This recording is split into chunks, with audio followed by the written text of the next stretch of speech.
నమస్తే అండి. గ్రామవార్డు సచివాలయం 1,25,000 మంది ఉద్యోగులు ఎవరైతే రాష్ట్ర వ్యాప్తంగా ఉన్నారో వాళ్ళందరికీ కూడా శుభోదయం. నా పేరు కె. శాలెం కృపా వెస్లీ. నేను చైర్మన్, ఆంధ్రప్రదేశ్ గ్రామ సచివాలయం, వార్డు సచివాలయం, ఎంప్లాయీస్ రైట్స్ ప్రొటెక్షన్ ఫెడరేషన్ అనే జేఏసీకి చైర్మన్గా వర్క్ చేస్తున్నాను. తెలుగులో ఆంధ్రప్రదేశ్ గ్రామ సచివాలయం, వార్డు సచివాలయం ఉద్యోగుల హక్కుల సాధన సమాఖ్యకి చైర్మన్గా ఉన్నాము. ఈ సమాఖ్య మొన్న కరెక్ట్గా సరిగ్గా శనివారం వారం క్రితం విజయవాడలో 20 పైగా సంఘాలు కలిసి ఏర్పరచుకున్న సమాఖ్య ఇది అండి. సో ఈ ఉదయం నేను మీ ముందుకి వస్తున్న అంశము వెరీ ఇంపార్టెంట్ థింగ్. మనందరం కూడా ఇప్పుడు నలుగుతున్న విషయము. రాష్ట్ర వ్యాప్తంగా 1,25,000 మంది జీవో 11 ఏదైతే జిఎస్డబ్ల్యూఎస్ డిపార్ట్మెంట్ నిన్న రిలీజ్ చేసిందో దాని గురించి నేను మీ దగ్గరికి మీతో షేర్ చేసుకోవడానికి మీతో మాట్లాడాలి ఖచ్చితంగా అని చెప్పి నేను ముందుకు రావడం జరుగుతుందండి. సో ఫస్ట్లీ జీవో 11 అనేది జనరల్ జాబ్ చార్ట్ అనేది మనకి రిలీజ్ చేయడం జరిగిందన్న. అంటే స్పెసిఫిక్ మన జాబ్ చార్ట్ మనకు ఉంటుండగా, మనం దేనికోసం రిక్రూట్ చేయబడిన లైన్ డిపార్ట్మెంట్లో ఉన్న జాబ్ చార్ట్లు మనకు ఉంటుండగా, మనకి అడిషనల్గా ఇప్పుడు 2025 అక్టోబర్ నిన్న 17వ తేదీన ఈ యొక్క జాబ్ చార్ట్ రిలీజ్ చేయడం జరిగింది. సో దీని యొక్క విషయం ఏంటి, దీని విశేషాలు ఏంటి, అసలు ఏంటి, what is the context of the things మన యొక్క ఇప్పుడున్న దయచేసి నాకు తెలుసు మెజారిటీ ఎక్కువ మంది తెలుగు భాషలో మాధ్యమంలో సంభాషించడానికి వీలుగా ఉన్న వాళ్ళు 60% మంది ఉంటారు గ్రామవార్డు సచివాలయాల్లో. నాకు తెలుసు, నన్ను మన్నించగలరు. నేను కూడా స్వచ్ఛమైన తెలుగు వాడినే. ప్రతి ఒక్కటి ఒకవేళ పొరపాటున ఏదైనా నా ప్రీవియస్ కెరియర్ వల్ల ఏమైనా ఇంగ్లీష్లో వస్తున్నా సరే ఖచ్చితంగా వెంటనే తర్జుమా చేస్తాను. దయచేసి నన్ను ఈ విషయంలో మన్నించగలరు. బట్ నేను మాట్లాడుతున్న విషయాల మీద కంప్లీట్ దృష్టి సాధించాలని నేను కోరుతున్నాను అందరినీ. ఓకే అండి. మనకుంటున్న జాబ్ చార్ట్ మనకుంటుండగా అడిషనల్గా జనరల్ జాబ్ చార్ట్ అనేది నిన్న రిలీజ్ చేయడం జరిగింది గవర్నమెంట్ జీవో 11 రూపంలో. ఓకే, దీని గురించి నేను మాట్లాడదలుచుకుంటున్నానండి. ఓకే, క్విక్గా నేను మూవ్ చేసుకుని వెళ్ళిపోతాను. ఇప్పుడు ఓకే, మనకి డోర్ స్టెప్ డెలివరీ సమస్య ఎక్కడ వచ్చింది, డోర్ టు డోర్ వెళ్ళి చేయడం అనేది, ఆ తర్వాత సర్వేలు చేయడం అనే దగ్గర సమస్య వచ్చిందని సెప్టెంబర్ 8వ తేదీన ఒక జేఏసీ వారు ఉన్నారు. అందులో నేను కూడా అప్పట్లో భాగంగా ఉన్నాను. ఇప్పుడు మేము బయటకు వచ్చేసాము 20 సంఘాలతో కలిసి. That is a different thing. Notice ఇచ్చి మాకు ఇది ఇబ్బందికరంగా ఉంది, మనకి సెల్ఫ్ ఎస్టీమ్కి సెల్ఫ్ రెస్పెక్ట్కి ఇబ్బందికరంగా ఉంది, మేము చదువుకున్న పిల్లలము, చదువుకున్న గ్రాడ్యుయేట్స్మి, మేము ప్రెస్టీజియస్గా స్టేట్ గవర్నమెంట్ ఆఫ్ ఆంధ్రప్రదేశ్లో వర్క్ చేయడానికి వచ్చాము, మాకు ఇలా చేయడం అనేది కరెక్ట్ కాదు అని చెప్పి వ్యతిరేకత తెలియజేస్తూ 15 రోజుల నోటీసులు ఇచ్చుకుంటూ, ఆ తర్వాత ఇంకా నిరసన కార్యక్రమాలకి ముందస్తుగా చెప్పుకుంటూ వెళ్ళి నిరసనలు చేస్తూ 8 రోజులు నిరసనలు చేస్తే, 7 రోజులు నిరసన చేస్తే 8వ రోజున పిలిచి మనం చర్చలకు వెళ్దామని చెప్పి ఏదైతే 2 జేఏసీలు ఉన్నాయో వాళ్ళని పిలవడం జరిగింది. అయితే ముందు రోజు మేము కూడా ప్రయత్నం చేశాము. జిఎస్డబ్ల్యూఎస్గా డైరెక్టర్ గారికి వెళ్ళి మేము కూడా కూర్చుంటాం చర్చల్లో. ఏపీ జిఎస్డబ్ల్యూఎస్ ఈఆర్పిఎఫ్ జేఏసీగా మేము కూడా కూర్చుంటామని అంటే, అయితే మీరు రీసెంట్గానే ఆవిర్భావం చెందారు కాబట్టి రేపటి మీటింగ్ నేను ఇవ్వలేనని చెప్పి ఆయన మాకు ఇవ్వలేకపోవడం జరిగింది. బట్ ఆయన అయితే మాతో డీటెయిల్గా చర్చించారు, డిస్కస్ చేశారు. 3 hours డిస్కషన్లో ఆల్మోస్ట్ అన్ని పాయింట్స్ ఏమేమి కవర్ అవ్వాలో అన్ని పాయింట్స్ మేము డిస్కస్ చేయడం, కూలంకుషంగా అడగడం జరిగింది. For the 60% of the things are 70% majority of the things satisfactory responses లేవు, ఆన్సర్స్ లేవు. To be fair and frank, ఇది వాస్తవం. ఆ తర్వాత బయటకు వచ్చి మేము రిపోర్ట్ అదే సబ్మిట్ చేయడం జరిగింది, మనం పబ్లిష్ చేయడం జరిగింది మన గ్రూప్స్లోకి. ఏమేం జరిగింది, ఏం కాన్వర్జేషన్ జరిగింది, పాయింట్ బై పాయింట్ పంపించడం జరిగింది. So we have done our job to the fullest. పొల్లు కానీ అక్షరం కానీ మార్చకుండా అక్కడ ఏం జరిగిందో కాన్వర్జేషన్, ప్రశ్న జవాబులు, ఉత్తరాలు, సంభాషణతో సహా మేము అక్కడ ఫుల్ చేయడం, ప్రజెంట్ చేయడం, ఇది అయిపోయింది. మరుసటి రోజు ఏదైతే మన సోదరులు 2 జేఏసీలు చర్చలు అని పిలిచారో మన వాళ్ళు ఆశతో పరిగెట్టుకుని వెళ్ళారు. Yes, that is true. పిలిచారు మమ్మల్ని చర్చలు, మమ్మల్ని నాయకులుగా గుర్తించి పిలిచారు. చర్చలు మాకు వెయిటేజ్ ఇచ్చి డిస్కస్ చేస్తారని ఇరు వర్గాల నాయకులు వెళ్ళారు. నేను కూడా సమర్థిస్తాను. పరిగెట్టుకుని వెళ్ళిన తర్వాత ఏం జరిగింది, వాట్ ఈస్ హ్యాపెన్, సాయంత్రంగా వచ్చేసరికి లేదు, మేము 45 రోజుల విరామం అడుగుతుంది ప్రభుత్వం, మేము 46వ రోజు నుంచి మన కోఆపరేటివ్ యాక్టివిటీస్ అన్ని జరిగితే ఓపిక పట్టాలని అడిగింది ప్రభుత్వం అని చెప్పడం జరిగింది. అయితే నిన్న చూసినప్పటికీ 46వ రోజు తర్వాత సంగతి 2వ రోజున ఏం జరిగింది అని అంటే, జీవో 11ని గవర్నమెంట్ రిలీజ్ చేసింది. దీన్ని ఏమంటారంటేనండి, అంటే అర్థం అవ్వాలని చెప్తున్నాను నేను. రండి, ఎందుకు డిస్టర్బెన్స్లు, ఎందుకు నిరసనలు అని పిలిచి, ఎందుకు స్టేట్ వైడ్గా మీరు ఎందుకు అలాగా యాజిటేట్ అవుతున్నారు, మేము మాట్లాడతాం రండి అని పిలిచి, మీరు దీన్ని సీజ్ ఫైర్ అంటారు, అంటే మీ కూర్చొని మాట్లాడుకుందాము, దీన్ని ఆపండి అని చెప్పారు.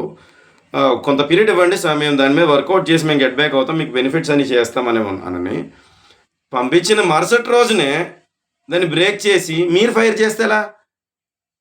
మీరు కూడా ఆగాలి కదా 45 డేస్. 45 డేస్ 46th డేస్ ఇవ్వాలి కదా జీవో. ఒకవేళ మేము యాజిటేషన్స్ ఇంకా చేసినా, లేకపోతే మీరు చేయలేకపోయినా ఏదైనా మరుసటి రోజున, అంటే ముందు అంటే ఫైర్ చేయడానికి సీజ్ ఫైర్ చేయించారా ముందు రోజు? ఈరోజు నిన్న జీవో ఇచ్చి కొట్టడానికి ముందు రోజు పిలిచి కామప్ చేసి ఏమీ చేయకుండా బెదిరించి పంపించినట్లు ఉందా విషయం? ఇది కరెక్ట్ కాదు కదా. It is not fair and transparent. మేము చర్చలు అంటే మా వాళ్ళు ఆశకి వెళ్తారు, ఇంక్లూడింగ్ మై సెల్ఫ్. ఎవరైనా సరే డిస్కస్ చేసి నెగోషియేట్ చేసి మా గవర్నమెంట్ ఏ ప్రభుత్వానికి మేము పనిచేస్తున్నామో మెప్పించుకుని ఒప్పించుకుని బాధలను ప్రజెంట్ చేసుకుని ఏదైనా ఫలితం పట్టుకొద్దామని ఆశతో వస్తాం. దట్ ఈస్ వాట్ ఈస్ చర్చలు for a leader. Strategic game కాదు ఇది. This is not strategic game.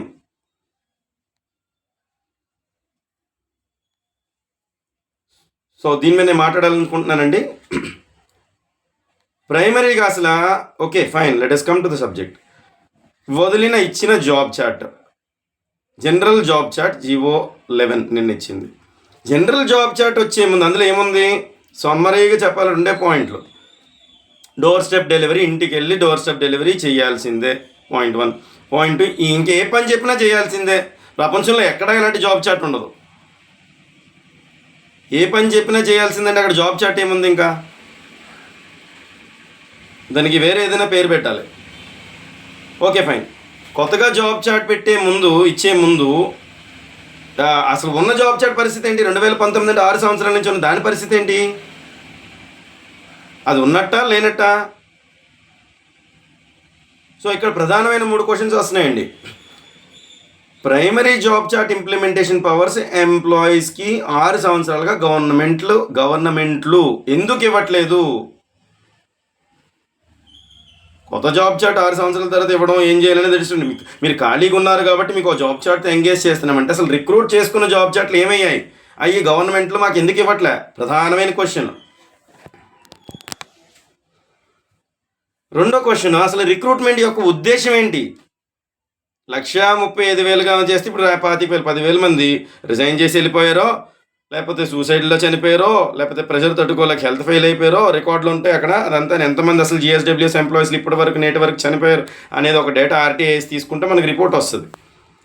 ఇప్పుడు 10,000 మంది లేరు. ఇప్పుడు మేము దగ్గర 1,25,000 మంది మిగిలి ఉన్నాము. సో ఈ 1,25,000 మందికి 6 సంవత్సరాల జాబ్ చార్ట్స్ ఎందుకు ఇంప్లిమెంట్ చేయట్లేదు ప్రభుత్వాలు? ఫస్ట్ క్వశ్చన్ అదైతే. రెండో క్వశ్చను, అలాంటప్పుడు అలాంటి ఉద్దేశమా? అసలు రిక్రూట్మెంట్ ఉద్దేశం ఏంటి?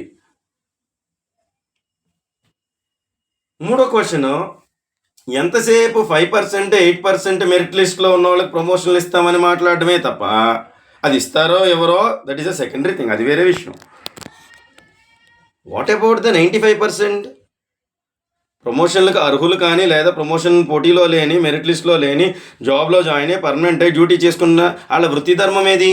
వాళ్ళ జాబ్ చార్ట్స్ ఈ 6 సంవత్సరాల నుంచే ఇక మీదటేది? వాళ్ళ మోసపోయి పడినట్టేనా లేదా మోసం చేశారా? These are straight questions. ఆలోచించాలి. ఈ మూమెంట్లో కూడా ఆలోచించకపోతే, ఈ మూమెంట్లో కూడా అర్థం చేసుకోకపోతే మేము అలా జరగనివ్వము.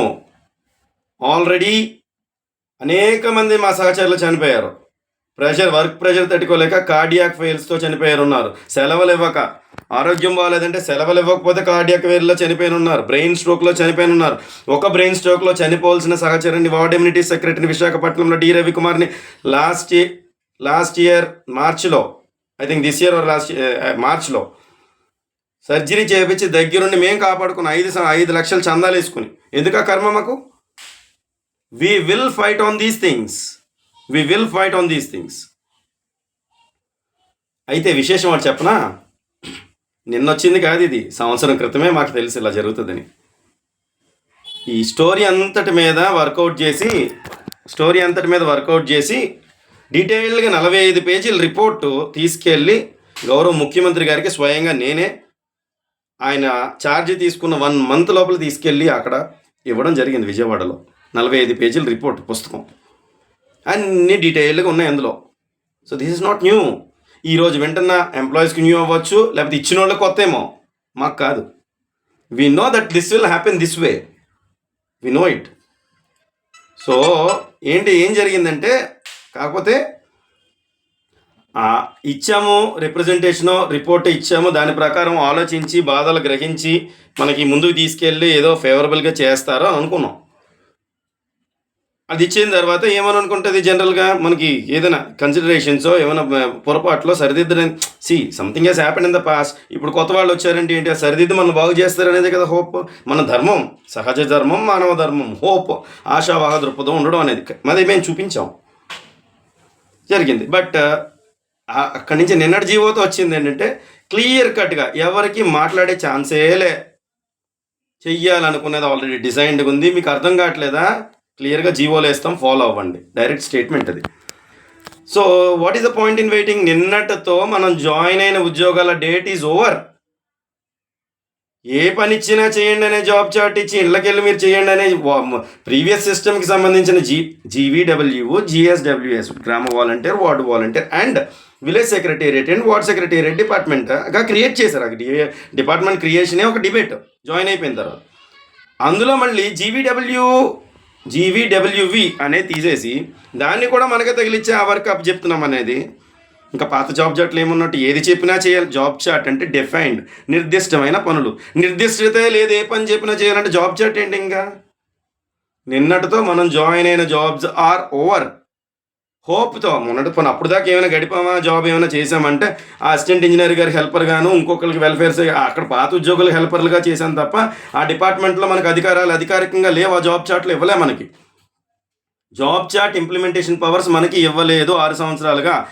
వీళ్ళ ఎవరనేది కదా, ఎవరు ఇవ్వలే. మరి రిక్రూట్మెంట్ ఎందుకు చేశారనేది క్వశ్చన్. ఇప్పుడు జాబ్ చార్ట్ ఇంప్లిమెంటేషన్ మీకు ఇవ్వబడలేదు కాబట్టి, మీరు ఖాళీగా ఉన్నారు కాబట్టి మీకు పనికిరాని జాబ్ చార్ట్ని ఇస్తాము, లేదా జనరల్ జాబ్ చార్ట్స్ ఇస్తాము, ఏ పని చెప్పినా చేయాలనే జాబ్ చార్ట్ ఇస్తాము అనే మోడ్లోకి వస్తుంది. బట్ క్వశ్చన్, ఆ జాబ్ చార్ట్స్ ఎందుకు ఇవ్వలేదు, ఎందుకు మీరు ఇవ్వట్లేదు, ఆ రిక్రూట్మెంట్ ఎందుకు చేశారనేది మాకు సమస్య. అంటే మీ ఉద్దేశం ఏంటి అనేది ఉద్దేశం చెప్పాలి కదా. 6 years అవుతుంది, ఇంకా కూడా ఇప్పుడు ఇంతకాలం పేషెన్స్తో ఉన్నాము అని అంటే వీఆర్ హ్యావింగ్ అ హోప్. ఇది విషయం. సో నిన్నటితో it is clear, it is officially done, finished. ఏది అఫీషియల్గా చెప్పక ముందే మీరు బ్యాక్గ్రౌండ్లో ఇంప్లిమెంట్ చేసుకుని వస్తుంటేనే ఇంతమంది చనిపోయారు మా వాళ్ళు. ఇప్పుడు అఫీషియల్గా చెప్పి నేను చేస్తున్నా, ఒక్కొక్కడు అంటాడు కమిషనర్లో, జోనల్ కమిషనర్లో, లేకపోతే ఎంపీడీ. ఇప్పుడు అంటారు ఉద్యమం చేసి చూపించారు. ఇప్పుడు ఉద్యోగం ఎలా చేస్తామో చూడండి ఏంటి, ఉద్యోగం చేస్తామో చూడండి ఏంటి. సిస్టంలో your getting in to crime, అఫెన్స్లోకి వెళ్తున్నారు. ఉద్యమం ఎలా ఉంటుందో you need to see. Dutch వాడు వచ్చాడు, భారతదేశాన్ని పరిపాలించాడు. ఫ్రెంచ్ వాడు వచ్చాడు, భారతదేశాన్ని పరిపాలించాడు. బ్రిటిష్ వాడు వచ్చాడు, పరిపాలించిన తర్వాత ఒక ప్రభుత్వం తర్వాత ఇంకో ప్రభుత్వం పరిపాలించుకుంటే వెళ్తే మేమేం చేతగాలం కాదు. ఇక్కడ భారతీయులు చేతగాని వాళ్ళు కాదు. This is wrong. We're going to fight against it. గుండెల్లో, ఛాతీలో గుండెకాయ ఉన్న ఏ సచివాలయ నాయకుడైనా, 1,25,000 మందిలో ఏ సచివాలయ ఉద్యోగం అయినా గట్స్ ఉంటే కమ్ ఫార్వర్డ్. ఇదే moment we need to go ahead and fight. We're going as AP GSWS ERPF JAC, we're going to fight against this one. ఆదివారం విజయవాడ రండి. ఏ విధంగా వెళ్తాం ముందుకి, ఏ విధంగా లా ఏం చెప్తుంది, ఏ విధంగా మనం ముందుకు వెళ్తాము అనేది డిస్కస్ చేసి we will take it forward. నా పేరు K Shalem Krupa Wesley, chairman of Andhra Pradesh GSWS, గ్రామ సచివాలయం, వార్డ్ సచివాలయం, employee rights protection federation, JAC. నా ఫోన్ నెంబర్ 9398480368. కాల్స్ అవ్వదు ఎందుకంటే చాలా నెంబర్స్ వస్తాయి కాబట్టి. You can get in touch with me on WhatsApp. You can drop a message if you're coming. మీరు రండి, విజయవాడ రండి. ఈ టైంలో కూడా పోరాట పట్టుమ చూసి స్టాండప్ చేయకపోతే దెర్ ఇస్ నో పాయింట్. భారతదేశ రాజ్యాంగానికి కూడా విలువ లేనట్టుగా చేస్తున్నట్టు, మన యొక్క స్వతంత్ర హక్కులకి మనకు విలువ లేనట్టుగా చేసుకుంటున్నట్టు. Come forward. గట్స్ ఉన్న ఏ లీడర్ అయినా come forward. A employees, male female, from the 1,25,000 come forward to Vijayawada and we will discuss on how we will be going forward on these things. We are very clear. నేను తర్వాత గ్రూప్స్లో కూడా share చేస్తాము. మేము చేసిన correspondence ఇచ్చిన తపాల్స్ communication సంవత్సరం క్రితమే ఏ విధంగా లేదు. ఇది ఇచ్చిన వాళ్ళకి పుచ్చుకున్న వాళ్ళకి లేకపోతే చాలామందికి కొత్త ఏమో కానీ మాకైతే కొత్త కాదు. ఇది ఇలా జరుగుతుందని we know it 1 year before. So come forward, let us go ahead and fight అండి. Thank you.